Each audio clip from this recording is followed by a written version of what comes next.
యాదాద్రి భువనగిరి జిల్లా కొయ్యలగూడెంలో వ్యక్తి అనుమానాస్పదంగా మృతి చెందిన ఫామ్ హౌస్ కు అధికారులు నోటీసులు జారీ చేశారు. ఫామ్ హౌస్ కు అనుమతులపై సాక్షి టీవీ ఆధారాలు సేకరించగా ఎలాంటి అనుమతులు లేవని అధికారులు స్పష్టం చేశారు. ఇంటి నిర్మాణం పేరుతో పర్మిషన్ తీసుకుని ఫామ్ హౌస్ నిర్వహిస్తున్నట్టు గుర్తించారు.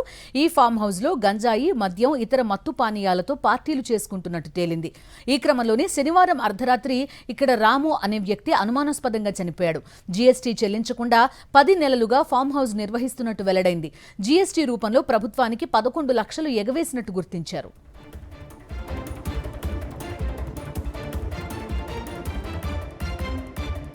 యాదాద్రి భువనగిరి జిల్లా కొయ్యలగూడెంలో వ్యక్తి అనుమానాస్పదంగా మృతి చెందిన ఫామ్ హౌస్ కు అధికారులు నోటీసులు జారీ చేశారు.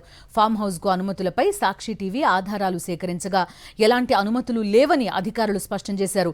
ఇంటి నిర్మాణం పేరుతో పర్మిషన్ తీసుకుని ఫామ్ హౌస్ నిర్వహిస్తున్నట్టు గుర్తించారు. ఈ ఫామ్ హౌస్ లో గంజాయి, మద్యం, ఇతర మత్తు పానీయాలతో పార్టీలు చేసుకుంటున్నట్టు తేలింది. ఈ క్రమంలోనే శనివారం అర్ధరాత్రి ఇక్కడ రాము అనే వ్యక్తి అనుమానాస్పదంగా చనిపోయాడు. జీఎస్టీ చెల్లించకుండా 10 నెలలుగా ఫామ్ హౌస్ నిర్వహిస్తున్నట్టు వెల్లడైంది.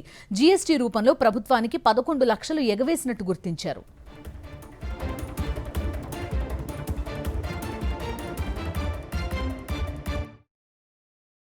మరిన్ని అప్డేట్స్ కోసం ఛానల్ ను సబ్స్క్రైబ్ చేయండి. నోటిఫికేషన్స్ కోసం బెల్ ఐకాన్ పై క్లిక్ చేయండి.